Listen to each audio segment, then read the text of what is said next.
Greetings and bienvenue, midnight crew. Thank you for returning to this broadcast, and welcome to new viewers joining us for the first time. If you like a video, then feel free to subscribe. Stories passed down by our ancestors from generation to generation. Legends of the bunyip within Australian Aboriginal mythology have been associated with extinct marsupial megafauna such as Zygomaturus or palourchests. When shown fossil remains, Aborigines identify them as those of the bunyip. Legends throughout Eurasia describing creatures such as the unicorn may have been based upon Elasmotherium, a rhinoceros-like creature believed to have been extinct for up to 50,000 years. The Ebu-Gogo myths of the people of Flores have been hypothesized to represent Homo floresiensis, which perhaps became extinct around 10,000 BC, although the Flores Islanders hold that the Ebu-Gogo remained alive 400 years ago. Legends from dozens of Native American tribes have been interpreted by some as indicative of woolly mammoth. One example is from the Kaska tribe from northern British Columbia. In 1917, an ethnologist recorded their tradition of a very large kind of animal which roamed the country a long time ago. It corresponded somewhat to white men's pictures of elephants. It was of huge size, in build like an elephant, had tusks, and was hairy. These animals were seen not so very long ago. It is said, generally singly, but none have been seen now for several generations. Indians come across their bones occasionally. The narrator said he and some others, a few years ago, came on a shoulder blade as wide as a table about 3 feet. However, the animal in this story was predatory and carnivorous, suggesting the memory of the proboscideans had become conflated with that of other megafauna, such as bears and saber-tooths. The Nahanni Valley of Canada's Northwest Territories has been called one of the last truly unexplored places in the world. Lying above the 60th parallel, it is accessible only by air, water, or a long overland journey from the village of Tungsten. As a result, much of the area remains unexplored, despite being declared a national park in 1976 and a World Heritage Site in 1978. Native tales tell of an unknown evil lurking within 200-Mile Gorge, and most avoid the area. Local oral history also tells of a mountain-dwelling tribe known as the Naha. The Naha were feared by the region's Dene people, as they often descended to raid nearby villages. These tales end with the rapid, mysterious disappearance of the Naha. No trace of this tribe has ever been found. The eerie nickname attached to 200-Mile Gorge is the Valley of the Headless Men. This name comes from a series of unexplained incidents in the gorge during the gold rush of the early 20th century. 2 brothers, Willie and Frank McLeod, left in 1906 in an attempt to reach the Klondike through Nahanni. Nothing was heard from them for the next 2 years. Rumors spoke of the two finding the mother lode of gold. Despite this, no efforts were made to find them. In 1908, another prospecting expedition discovered 2 bodies, later identified as the McLeod brothers. Both had been decapitated. This incident would likely have been marked up as just another macabre tale of North had they been the only headless bodies. In 1917, the body of a Swiss prospector by the name of Martin Jorgensen was found next to his burned cabin, decapitated. In 1945, the body of a miner from Ontario, whose name seems to be lost to history, was found in his sleeping bag, without a head. A trapper named John O'Brien was found frozen next to his campfire, matches still clutched in his hand. I cannot find any reference to the state of his head. Theories abound as to what happened to these men, and others up to 44 people are said to have disappeared there. Some put these attacks down to grizzly bears, some feuding prospectors, others natives. Some say the area is naturally heated by hot springs and is practically a tropical paradise. A Shangri-La, if you will, with the valley floor covered in gold nuggets. These theories often speak of the valley being a haven for the Sasquatch. Some even claim the valley is an entrance to the hollow earth. My view lies somewhere in between all these. I believe that the native Naha people discovered this sheltered valley and settled there. Theoretically, food would be plentiful if the valley is the veritable paradise described in some reports. These people then likely became highly territorial over their lands and killed any trespassers. The decapitation is reminiscent of certain other tribal practices designed to instill fear in their enemies. The image provided is for reference only, and as far as I am aware, there are no images of the 2-Mile Gorge available online. The beautiful Nahanni National Park belies a sinister past, earning it alternative titles Funeral Range, Deadman Valley, and Headless Creek. The valleys of the Nahanni River are known by such names as Valley of No Return, Funeral Range, Deadman Valley, and Headless Creek, suggesting a sinister past. Indeed, at the turn of the century, the first prospectors for gold arrived and set the scene for grisly happenings. Other prospectors ventured and disappeared since, but such mysteries are no stranger to this valley for a fierce tribe. The Naha had vanished years earlier without explanation. Within such an unforgiving environment, tragedies might be expected. In the Gallery of the Lost Sheep within an ice cave known as Grot Valerie, for example, more than 100 skeletons of doll sheep who had starved to death can be found. At present, the Canadian government and United Nations Educational, Scientific and Cultural Organization hold this national park as World Heritage. It is inaccessible other than by boat or plane, but still attracts visitors. The initial encounter when going by river is First Canyon, flanked by 4 feet 1,200-meter cliffs. Up to 120 karst caves litter the walls. Karst is a formation resulting from dissolving limestone. Just ahead, the canyon opens up to Deadman Valley. Then in 1905, Willie McLeod swaggered out of the Nahanni with an Eno fruit salt bottle jammed full of coarse gold nuggets. Of course, McLeod was mum as to where the gold had come from. The following year he ventured back to the Nahanni Valley, this time joined by his brother Frank and another person. They left in the early spring of 1906, never to be seen alive again.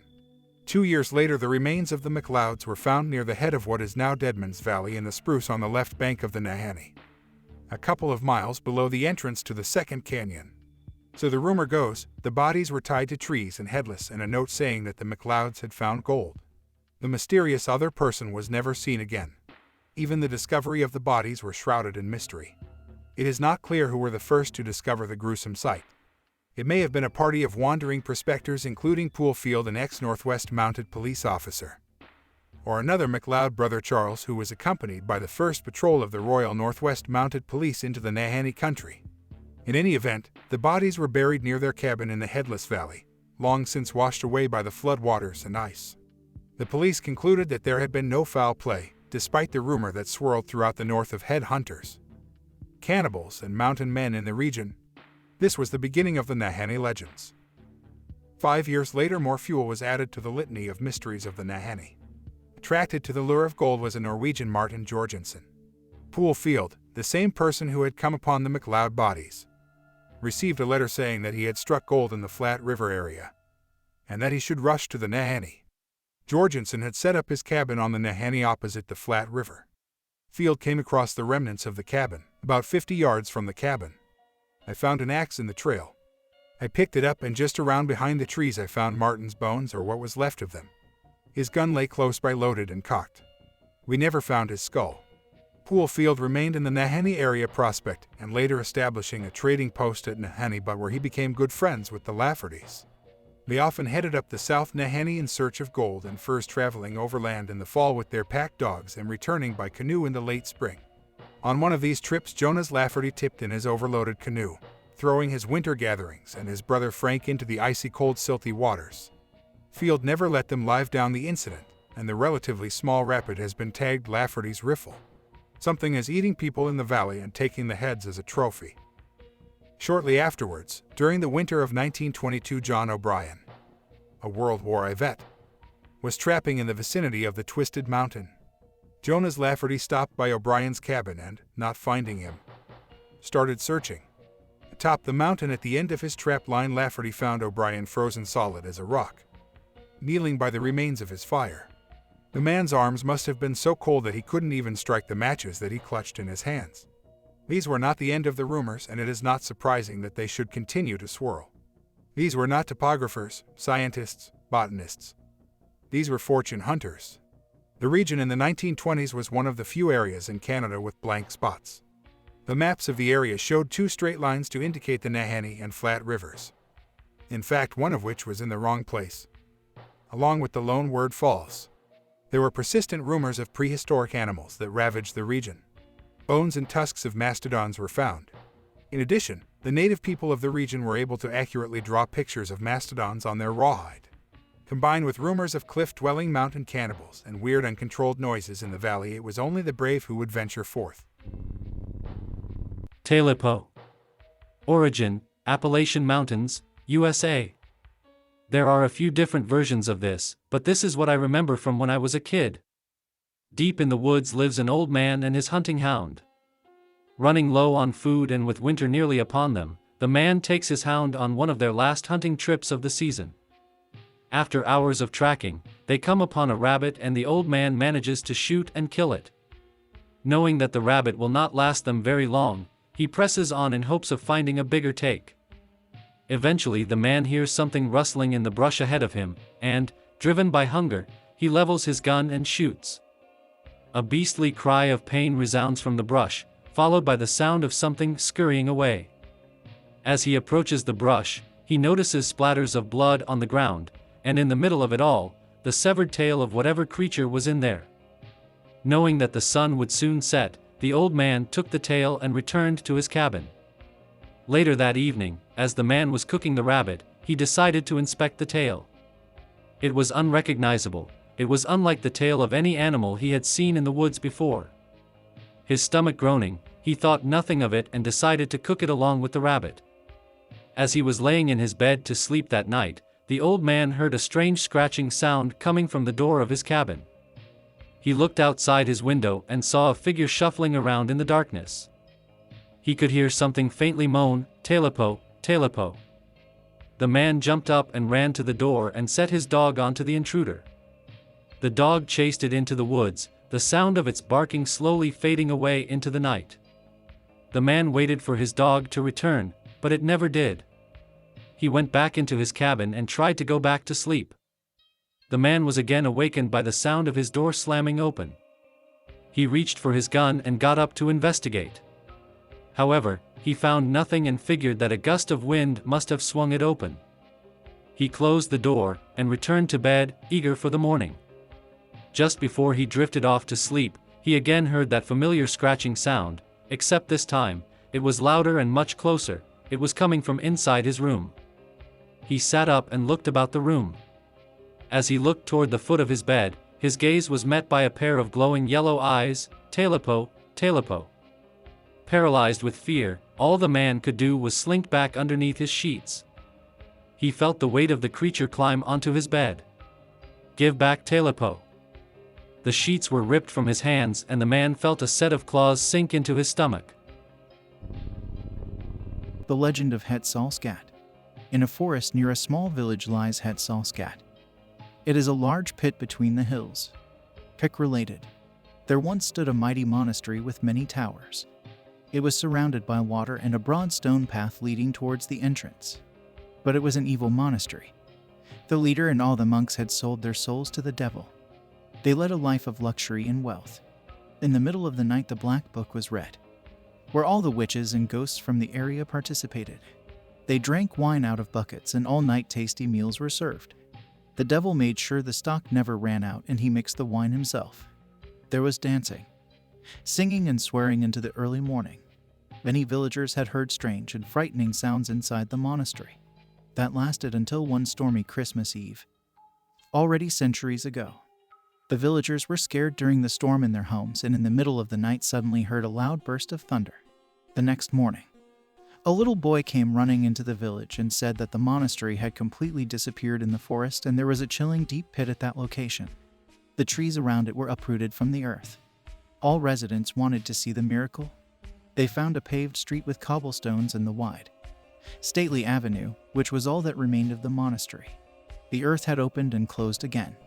Since that time at midnight from the depth of Solse Gat comes a strange noise. The bells of the sunken monastery begin to ring. Uneven and as if they are all cracked, softly at first, but soon harder and more anxious. Then out of the darkness of the pit come the spirits of the monks, all complaining and walking in a long row. Slow and bent they go around the hole, which takes off a blue glow. They all float apart and step forward again. Slowly from the shadow of the pit in a long line this goes on until daylight. They flee suddenly, wailing away in the darkest of the pit. When the sun shines, it's as if nothing happened. Everything is quiet and one would hardly doubt that even before the shadows disappeared in the water right in the pit of Solse Gat. The Lambton Worm is a pretty good one from my town. In fact, the playground near my house as a kid had a huge statue of it and it scared the crap out of me. So the story goes that a fisherman was fishing on the river Wear when he caught an eel or a lamprey-type creature. An old man passes by and claims that the thing is the devil for no particular reason, and the man throws the thing down a nearby well. Years later, the worm had grown so large it burst out of the well. It was so large it could wrap itself around a hill 7 times. The creature ate local cows, sheep, etc. It's basically like a usual dragon story, even down to the fisherman coming back as a knight to slay it. But there's a more interesting part. The man consulted a witch to find out how to kill it. She tells him that after he kills the worm, he must then kill the first thing he sees, or else his family will be cursed for 9 generations. He arranges to blow a hunting horn 3 times when it's dead, and his father will send out a hunting dog for him to kill. So yada yada. The worm can grow back bits that are cut off, but the fast-flowing river washes them away before they can reattach, and he finally kills the shit out of the devil worm. He blows the horn, but his father is so excited he rushes to see him. He cannot bear to kill his father, so he kills the dog anyway and hopes for the best. That is the end of the story. Again, but the curse of the Lambtons is at least partly a thing that actually happened. First generation, Robert Lambton, drowned at Newrig. Second, Sir William Lambton, a colonel of foot, killed at Marston Moor. Third, William Lambton, died in battle at Wakefield. Ninth, Henry Lambton, died in his carriage crossing Lambton Bridge on June 26, 1761. As a funny coincidence, I posted this post on Int this morning. Not really that spooky folklore, but maybe you ex-nuts like it. Close to where I live, in Wordham, Friesland, there's a little church in which the buried bodies don't decay. Back in the early days, rich people used to be buried beneath a church in cellars, but when they opened the cellar of this church for renovation, they found perfectly preserved mummies. Now what's weird is that these bodies weren't cured in any way. They should have rotted instantly, but they didn't. Still don't. In 1930, a scientist hung a dead bird and a fish in that grave cellar, and they still look exactly the same as 84 years ago. They are still there if you want to see it. Nowadays, it's a bit of a museum where you can see those mummies. 4 of them have survived raiders, scientists, etc. The church doesn't allow scientists to perform any research there anymore, because they want to keep the mystery intact. To this day, no one can really explain the phenomenon. There's some theories about less oxygen in the soil because of the high water level and gas leaking in the cellar from the ground, but those can't explain fully why bodies won't decay in this church. The most convincing theory is that there's a draft in the cellar which keeps it really dry in there all the time. But no one can do research on it anymore. Because they are so old, there are also quite a few stories surrounding the missing mummies. One of these tales tells of a German that hoisted one of the mummies out of the church to bring it back as a souvenir. The moment he stepped out of the church, the mummy disintegrated into fine dust. Other accounts say that it isn't just the cellar, but that in fact nothing in the church will decay, and that even on the graveyard surrounding it the bodies decompose way slower than they should. Southern coast of Mississippi, Pascagoula. Legend of the Singing River. According to legend, the peace-loving tribe walked single file into the Singing River, now known as the Pascagoula River, because the local Biloxi tribe were planning to attack. The famous Singing River is known throughout the world for its mysterious music. The singing sounds like a swarm of bees in flight and is best heard in late evenings during late summer and autumn. Barely heard at first, the music seems to grow nearer and louder until it sounds as though it comes directly underfoot. The legend connects the sound with the mysterious extinction of the Pascagoula tribe of Indians. Enola, a princess of the Biloxi tribe, was in love with Altama, chief of the Pascagoula tribe. She was betrothed to a chieftain of her own tribe, but fled with Altama to his people. The spurned and enraged Biloxi chieftain led his Biloxi braves to war against Altama and the neighboring Pascagoula. The Pascagoula swore they would either save the young chieftain and his bride or perish with them. When thrown into battle, the Pascagoula were outnumbered and faced with enslavement by the Biloxi tribe or death. With their women and children leading the way, the Pascagoula joined hands and began to chant a song of death as they walked into the river until the last voice was hushed by the dark, engulfing waters. They say if you visit the river at night you can hear the people singing. Opus here again with a folklore that I'm about to check out. It's called Het Zwartpad van Renkum. English, Black Path of Renkum, and Renkum is the name of the village. The Black Path is a road through a forest that lies between 2 villages. In the daytime it's very busy with cyclists. And walkers. A lot of students cycle that path towards their uni, and a lot of old people like to walk there. But when it gets dark, nobody is taking that path. Nobody is taking their dogs for a walk. Nobody is taking that path when they had a party in the other village. People rather travel half an hour longer than to take that path. That's because once a young girl had a party in the village at the end of the path or the beginning. She cycled back alone taking the black path but got problems with her bike. She asked strangers for help but nobody helped her and she just got ignored. A lunatic from the nut house near that forest. Yes, it is really there not far from the path escaped and murdered the girl when she was asking for help. Now the story is that when you cycle the black path on the wrong night, you can see her lifting and asking for help. If you refuse to help her, she will hop on your bike, drive you insane and make it impossible to reach the end. A lot of people tell stories of weird voices and lights. People on bikes who still use that path at night claim that cycling gets impossible and they have to kick twice as hard to get to the end. Some even say you can feel her sitting on your luggage rack. Black Annis, also known as Black Agnes or Black Anna, is a bogeyman figure in English folklore. She is imagined as a blue-faced hag or witch with iron claws and a taste for human flesh, especially children. She is said to haunt the countryside of Leicestershire, living in a cave in the Dane Hills with a great oak tree at the entrance. She is said to venture out at night looking for unsuspecting children and lambs to eat, then tanning their skins by hanging them on a tree before wearing them around her waist. 2, 3, she would reach inside houses to snatch people. Legend has it that she used her iron claws to dig her cave out of the side of a sandstone cliff, making herself a home there, which is known as Black Annis Bower Close. The legend led to parents warning their children that Black Annis would get them if they did not behave. She was also known to hide in the branches of her oak tree waiting to leap upon unsuspecting prey. Other traditions stated that when she ground her teeth people could hear her, giving them time to bolt their doors and keep away from the window. It is said that cottages in Leicestershire were purposely built with small windows so that Black Annis could only get a single arm inside. When she howled, she could be heard 5 miles away, then the cottagers would fasten skins across the window and place protective herbs above it to keep themselves safe. What the hell, the thread's pretty quiet. I'm gonna post another, patent pending, Brit Spook. I've shared one for England, one for Ireland, kinda, and one for Scotland, so I'll do one now for Wales. My nana used to tell me about a kind of spirit called the merry horse, which was something like a minotaur in that it was a human body with an animal head, the animal in this case being a horse. She said it always wore a white dress underneath a dark hooded robe, and it had a long, long neck leading to its horse head. The head itself was decomposing, so much so that parts of the horse's skull had become exposed.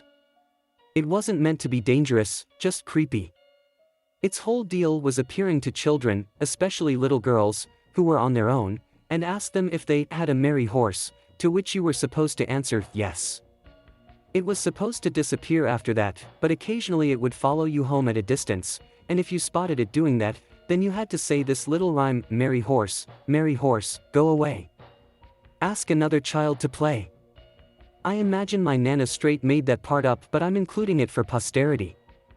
I don't know what was supposed to happen if you didn't do any of those things, like if you told it no instead of yes, or didn't spot it following you home, or if you did and just let it do its thing.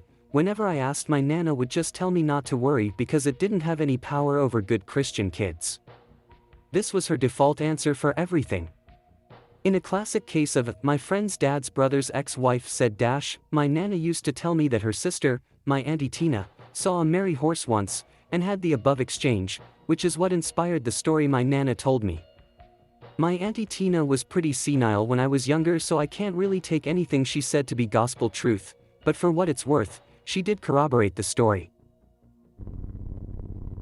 I've got one from Dublin, Ireland.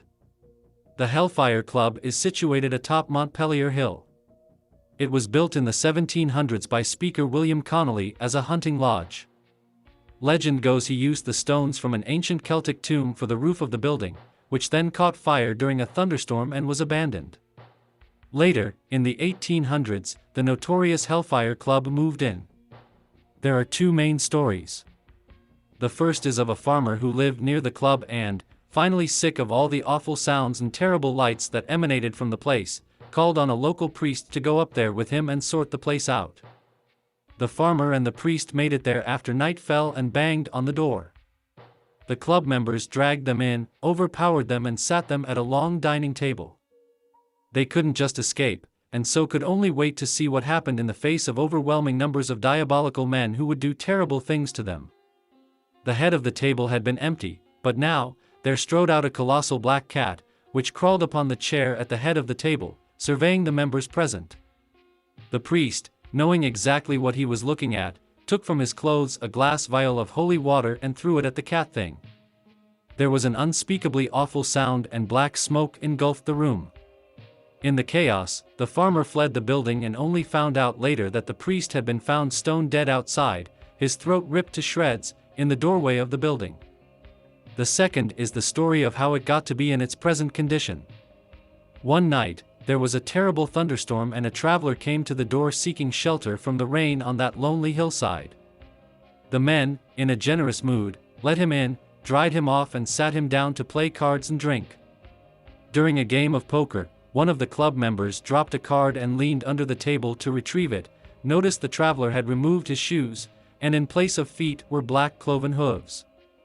The man leapt up in fright, and the devil, having been found out, exploded through the roof in a fireball, setting the place ablaze. It remains an empty stone shell to this day, which you can visit. There's others, like the dwarf they killed and rolled down the hillside, whose skeleton was found in the Killicky House restaurant, now a private house, at the base of the hill during renovations. The Black Cat of Killicky is also a legend around the area, possibly tied to the Hellfire Club.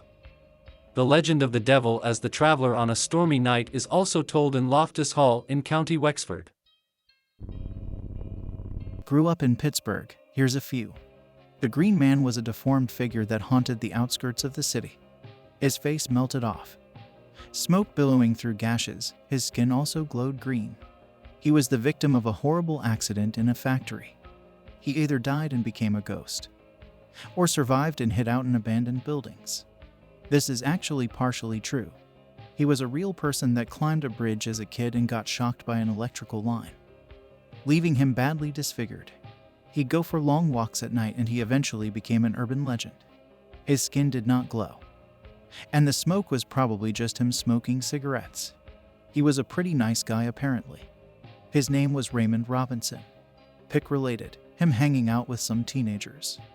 A plane mysteriously vanished in a crash here. A B-25 crashed in one of the rivers here in 1956.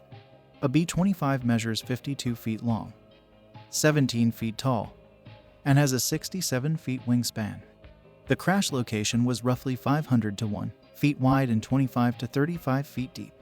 Many eyewitnesses could pinpoint the location of the crash. The government spent weeks trying to recover the plane without success.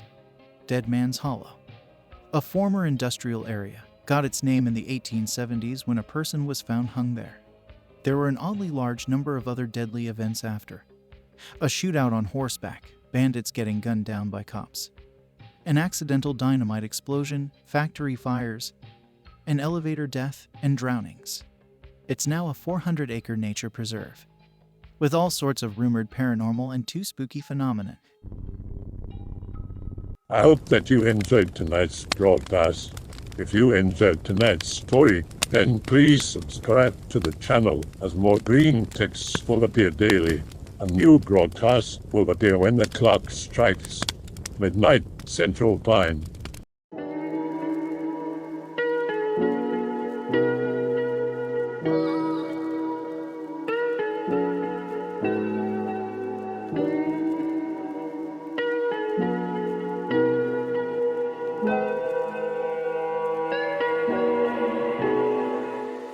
Remember to check out the Odyssey page in the description for a second archive of the channel's videos.